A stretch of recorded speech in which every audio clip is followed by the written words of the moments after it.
KTO Radio présente À haute voix la lecture intégrale des œuvres spirituelles majeures. Aujourd'hui, Les Confessions de saint Augustin.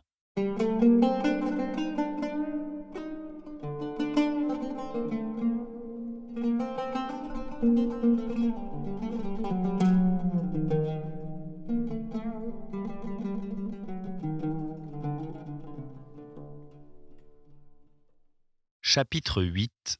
Passion d'Alypius pour les jeux du cirque. Ne songeant aucunement à lâcher la carrière du monde que lui vantaient ses parents, il m'avait précédé à Rome pour y étudier le droit, et là il fut pris dans des conditions incroyables d'une passion également incroyable pour les spectacles des gladiateurs. Il avait commencé par le dégoût et la haine de ces spectacles. Mais des amis, des camarades d'études qui revenaient d'un dîner le rencontrèrent par hasard dans la rue. Il eut beau refuser et résister énergiquement, ils lui firent une amicale violence et l'emmenèrent à l'amphithéâtre où se donnaient ce jour-là ces cruels et funestes jeux. Il leur disait « Mon cœur, vous pouvez le traîner et l'installer là-bas, mais est-ce que vous pouvez fixer de force mon esprit et mes yeux sur ces spectacles ? J'y serai comme absent, et de la sorte je triompherai et de vous et d'eux. » Ces paroles n'empêchèrent pas ses amis de l'emmener avec eux, peut-être voulait-il voir s'il pourrait faire ce qu'il avait dit. On arriva, on se plaça comme on put, tout l'amphithéâtre brûlait des passions les plus sauvages. Alypius, ayant clos la porte de ses yeux, interdit à son âme de se mêler de ces atrocités. Plût au ciel qu'il eût aussi bouché ses oreilles. Un incident du combat arracha à la foule tout entière une immense clameur qui le fit sursauter. Vaincu par la curiosité et se croyant prêt, quel que fût le spectacle, à le mépriser et à le dominer, il ouvrit les yeux, et il fut blessé dans son âme plus grièvement que ne l'était dans son corps celui qu'il contemplait avec avidité. Il tomba, et sa chute fut plus misérable que celle du gladiateur, cause de ses cris. Ils étaient entrés en lui par les oreilles, lui ouvrant les yeux, pour frapper et abattre son âme, plus téméraire encore que courageuse, d'autant plus faible qu'elle s'appuyait sur elle-même au lieu de s'appuyer sur vous comme elle l'aurait dû. Aussitôt qu'il eut aperçu ce sang, il s'abreuva de cruauté. Il ne se détourna pas du spectacle, au contraire, il y fixa ses regards.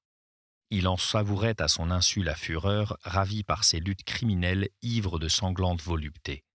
Ce n'était plus l'homme qui était venu là contre son gré, mais un individu de la foule où il s'était mêlé et le digne camarade de ceux qui l'avaient amené. Qu'ajouterai-je ? Il regarda, il cria, il se passionna, il emporta de là une ardeur folle qui l'excita à revenir non seulement avec ceux qui l'avaient entraîné, mais à leur tête et à en entraîner d'autres. C'est à cette frénésie que votre main toute puissante et toute miséricordieuse l'a arraché, et vous lui avez enseigné à mettre sa confiance non en lui, mais en vous. Mais ce ne fut que longtemps après.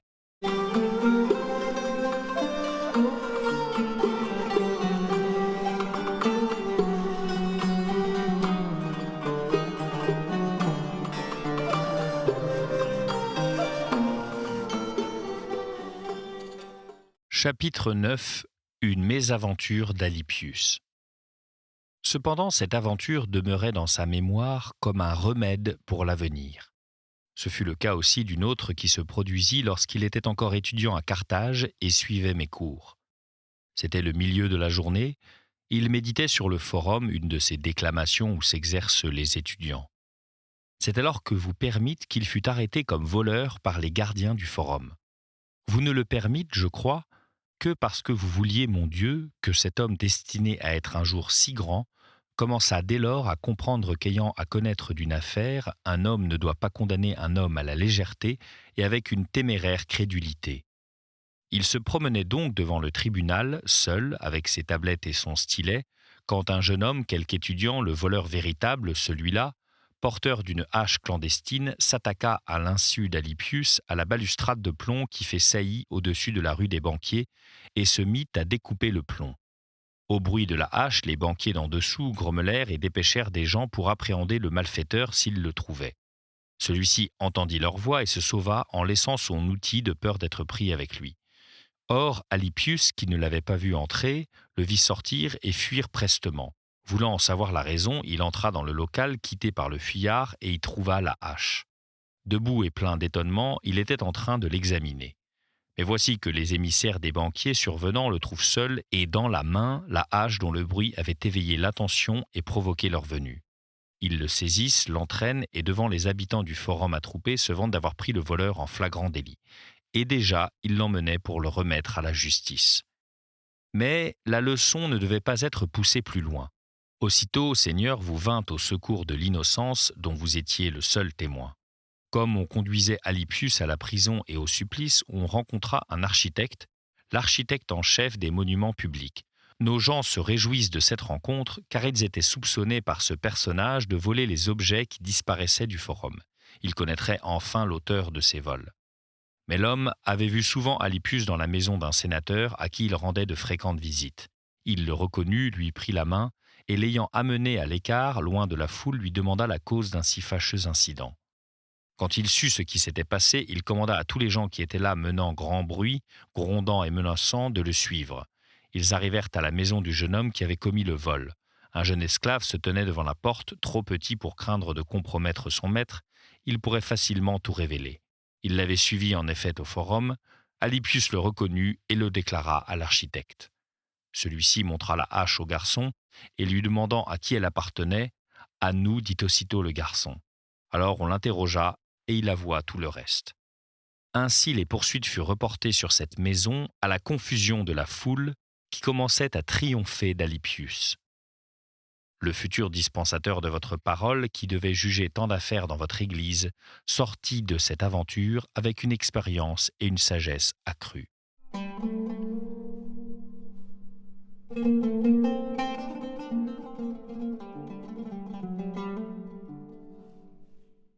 Chapitre 10.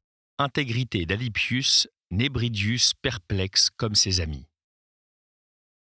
Je l'avais donc trouvé à Rome, où il se lia à moi par les liens les plus solides. Il m'accompagna à Milan pour ne pas m'abandonner et afin d'utiliser sa connaissance du droit. Sur ce point, il suivait le vœu de ses parents plus que le sien propre. À 3 reprises déjà, il avait exercé les fonctions d'assesseur avec un désintéressement qui surprenait tous ses collègues.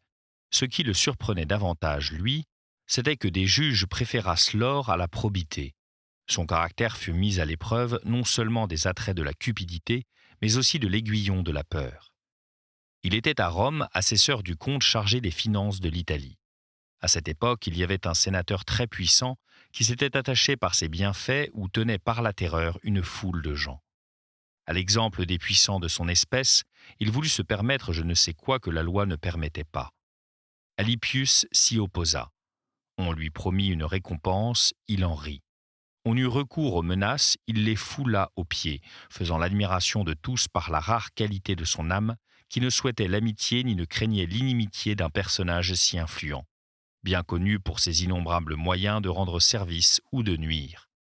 Le magistrat lui-même, dont il était le conseiller, tout en ne voulant pas consentir à la chose, n'y opposait pas ouvertement le refus. Il se déchargeait sur Alypius qui, disait-il, ne lui permettait pas de faire ce qu'il voudrait, et c'était d'ailleurs vrai, s'il le faisait tout de même, s'en irait. Il ne faillit se laisser séduire que par sa passion pour les lettres. Il aurait pu, en trafiquant de ses fonctions de juge, se payer des manuscrits. Mais il prit conseil de la justice et sa délibération tourna au meilleur parti.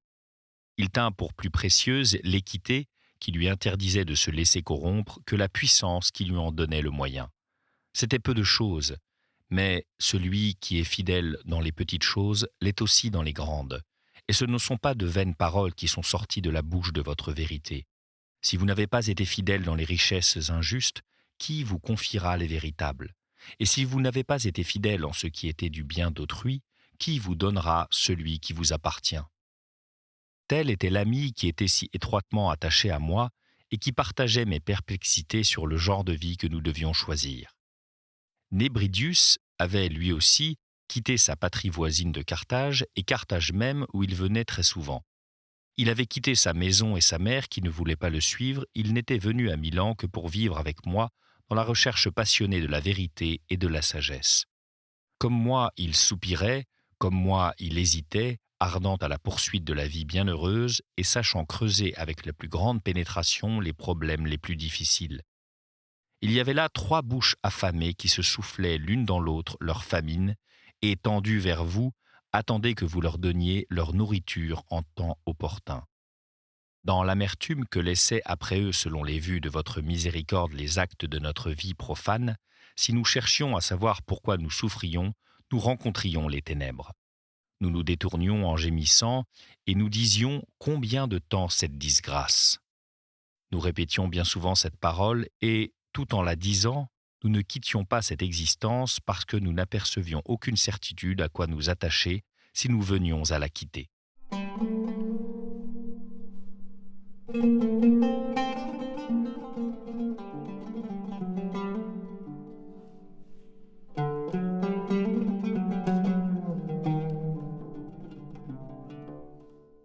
Chapitre 11. Augustin tiraillé entre Dieu et le monde.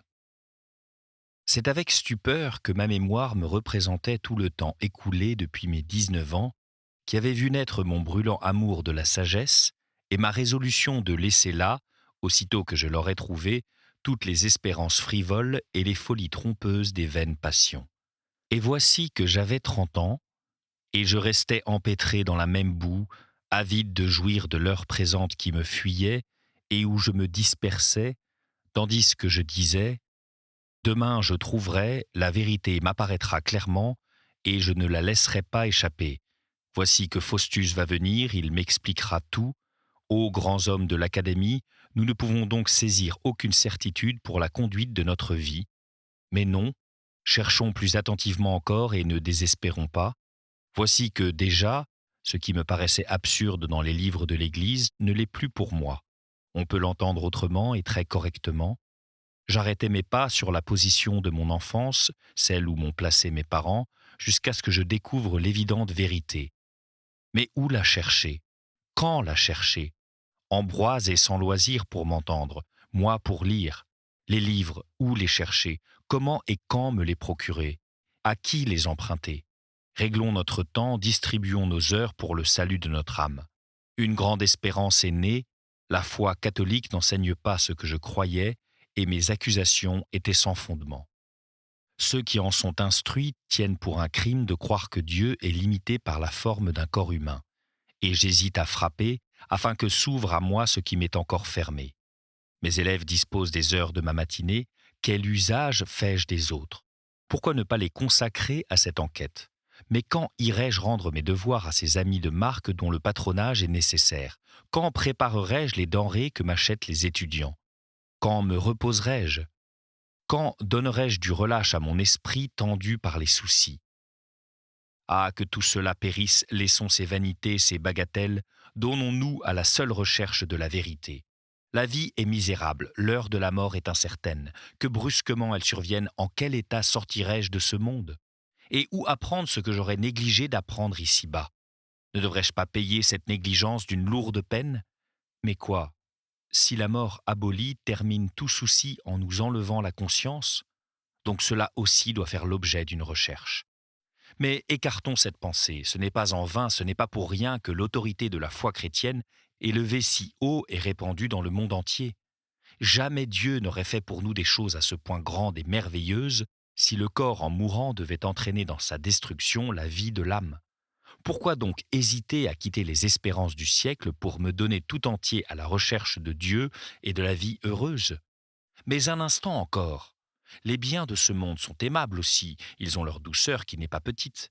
Il ne faut pas se hâter de briser l'inclination qui m'y porte. Il serait honteux d'y revenir ensuite. Me voici déjà en passe d'obtenir quelque charge. Qu'aurais-je de plus à désirer sur ce point? J'ai une foule d'amis puissants. Sans me presser beaucoup d'obtenir mieux, il m'est possible d'obtenir au moins une présidence. J'épouserai une femme avec un peu de fortune pour ne pas grever mon budget, à cela se borneront mes désirs. Nombre d'hommes supérieurs parfaitement dignes de servir de modèle se sont, bien que mariés, consacrés à l'étude de la sagesse. Je me tenais ce langage. Les souffles alternés de ces vents contraires poussaient mon cœur de ci, de là, et le temps passait, et je tardais à me tourner vers le Seigneur. Je différais de jour en jour de vivre en vous. mais je ne différais pas de mourir chaque jour en moi. Aimant la vie heureuse, j'en avais peur là où elle était, et c'est en la fuyant que je la cherchais. Je croyais que je serais trop malheureux si j'étais privé des embrassements d'une femme. Votre miséricorde nous propose un remède pour guérir cette infirmité, mais je n'y pensais pas, car je n'en avais pas fait l'expérience. Je croyais que la continence est l'œuvre de notre propre énergie, et cette énergie, je n'avais pas conscience de la posséder. J'étais assez fou pour ignorer que personne, ainsi qu'il est écrit, ne peut être continent si vous ne lui donnez de l'être. Oui, vous m'auriez donné de l'être si j'avais frappé vos oreilles des gémissements de mon âme, et si, avec une foi solide, j'avais jeté en vous mon inquiétude.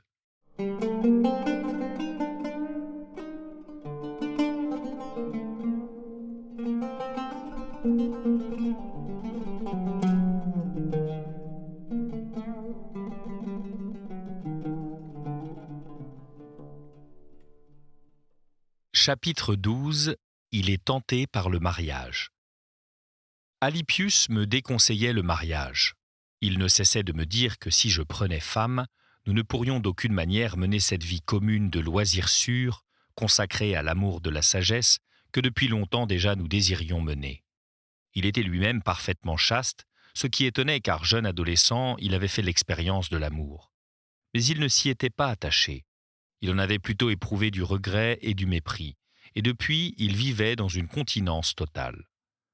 Moi, je lui faisais des objections, lui citant l'exemple de ceux qui, dans l'état de mariage, avaient cultivé la sagesse, servi Dieu et possédé des amis fidèlement chéris. À la vérité, j'étais moi-même bien loin de cette force d'âme. Prisonnier, malade de la chair, je goûtais de mortels délices à traîner ma chaîne.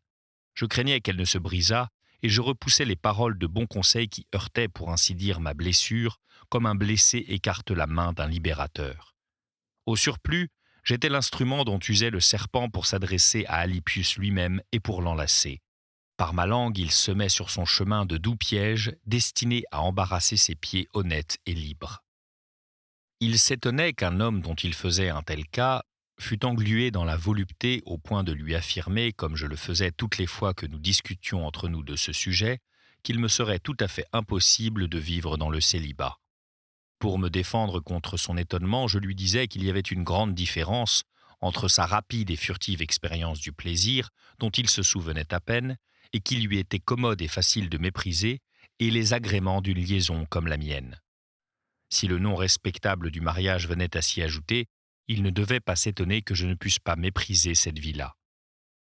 Il en était venu à désirer lui-même le mariage, succombant non à l'attrait du plaisir tel que je lui décrivais, mais à la curiosité.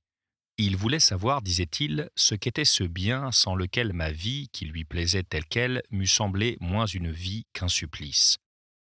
Libre de cette chaîne, son âme était stupéfaite de mon esclavage, et de la stupéfaction, il passait au désir d'en faire l'expérience, pour en arriver à l'expérience même et de là glisser peut-être dans cet esclavage qui le stupéfiait, car il voulait faire un pacte avec la mort, et celui qui aime le péril y tombera. Ce qu'il peut y avoir de beauté dans le mariage, une vie commune à diriger, des enfants à élever, ni lui ni moi n'en tenions grand compte. Ce qui surtout me tenait prisonnier et me tourmentait violemment, c'était l'habitude d'assouvir une insatiable concupiscence, et lui, c'était l'étonnement qui l'entraînait à la même servitude. Nous en étions là jusqu'à ce que, ô Très-Haut qui n'abandonnez pas notre limon, ayant pitié de notre misère, vous nous vinssiez en aide par des voies admirables et cachées.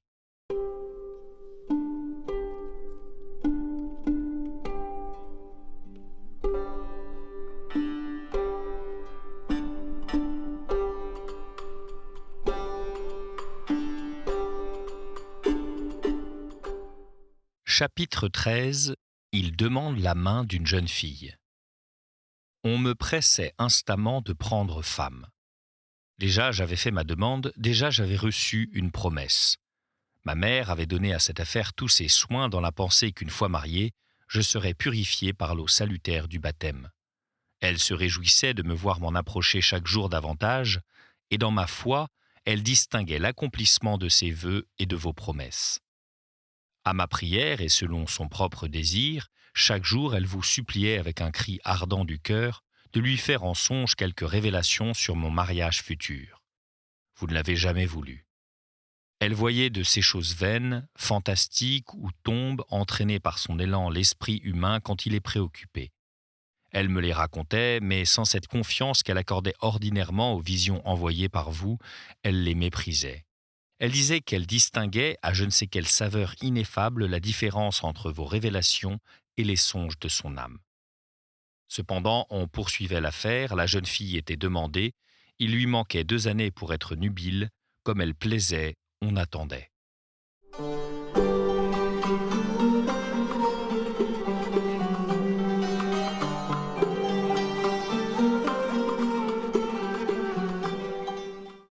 Chapitre 14.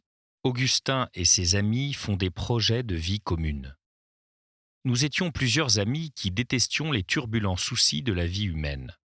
En pensée et dans nos conversations, nous avions débattu et presque arrêté déjà le dessein de nous retirer de la foule pour vivre en paix.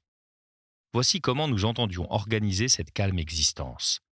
Les biens que nous pouvions posséder, nous les mettrions en commun, formant de tous les patrimoines un patrimoine unique. Grâce à notre sincère amitié, il n'y aurait plus la fortune de celui-ci, la fortune de celui-là, mais une seule fortune faite de toutes. Tout serait la propriété de chacun et tout celle de tous.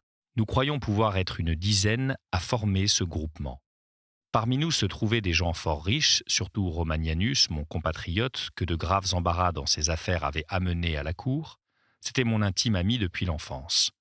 C'était lui le plus pressant en cette affaire et l'autorité de ses conseils était grande, car sa fortune était bien supérieure à celle de tous les autres. Nous avions décidé que chaque année, 2 d'entre nous, comme des magistrats, pourvoiraient aux besoins indispensables, les autres vivant en paix. Mais quand la question se posa de savoir si nos femmes consentiraient à cet arrangement, les uns parmi nous étaient mariés et nous autres nous songions à l'être, tout ce beau plan si bien construit s'écroula dans nos mains, se brisa et fut rejeté. On revint au soupir, au gémissement, on s'achemina de nouveau vers les voies larges et battues du siècle, car 1000 pensées étaient dans notre cœur, mais votre sagesse demeure éternellement. Du haut de cette sagesse, vous riez de nos projets et vous prépariez les vôtres, résolus à nous donner notre nourriture en temps opportun, à ouvrir votre main et à remplir nos âmes de votre bénédiction.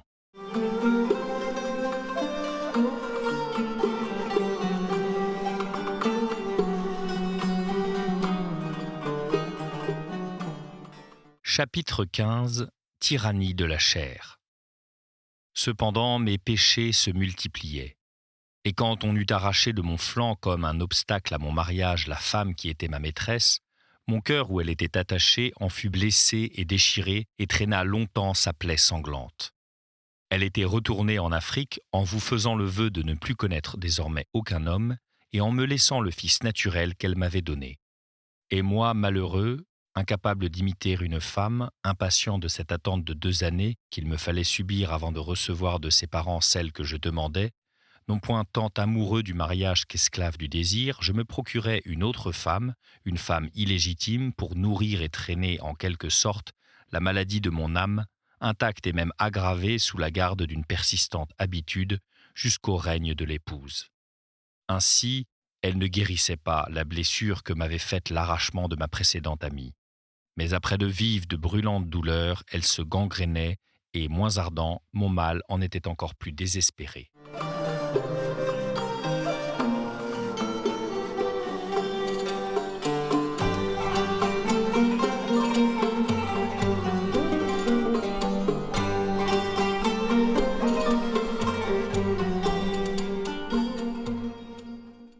Chapitre 16.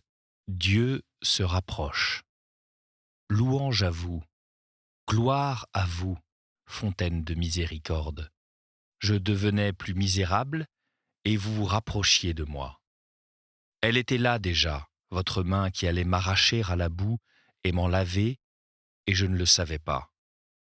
Pour m'empêcher de me plonger plus profondément dans le gouffre des voluptés charnelles, il n'y avait que la peur de la mort et de votre jugement à venir. À travers les vicissitudes de ma pensée, elle n'est jamais sortie de mon cœur. Je débattais avec mes amis Alypius et Nébridius la question du souverain bien et du souverain mal. C'est Épicure qui, dans mon esprit, aurait emporté la palme, si je n'eusse cru à l'immortalité de l'âme et aux sanctions de nos actes, ce qu'Épicure n'a jamais voulu admettre. Je demandais, si nous étions immortels et si nous vivions dans une perpétuelle volupté d'essence sans aucune crainte de la perdre, pourquoi ne serions-nous pas heureux? Que pourrions-nous encore chercher? Et je ne voyais pas que c'était le fait d'une grande misère de ne pouvoir, enfoncé dans l'erreur et aveugle, imaginer la lumière de la vertu, belle d'une beauté qui doit être embrassée pour elle-même, invisible aux yeux de la chair, visible seulement des profondeurs de l'âme. Je ne cherchais pas à savoir, hélas, de quelle source coulait pour moi cette douceur que je goûtais à converser avec des amis, même de ces hontes, et pourquoi sans mes amis je n'aurais pu être heureux, même d'un bonheur sensuel, qui était alors le mien, et dans la plus grande abondance de volupté charnelle. Ces amis, je les chérissais d'une affection toute désintéressée, et je sentais bien qu'ils me chérissaient avec un égal désintéressement. Ô voix tortueuse!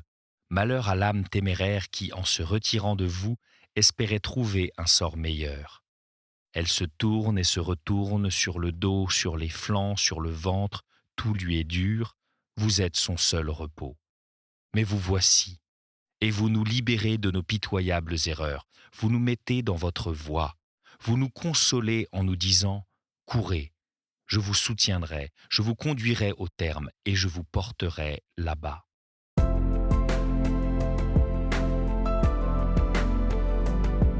C'était À haute voix, une émission de KTO Radio. Aujourd'hui, les confessions de Saint-Augustin. Lecture, Fitzgerald Berton. Captation et réalisation, Gustave Schlicht et Hachem Driss. Une émission disponible en podcast sur ktoradio.com ou sur l'application KTO Radio.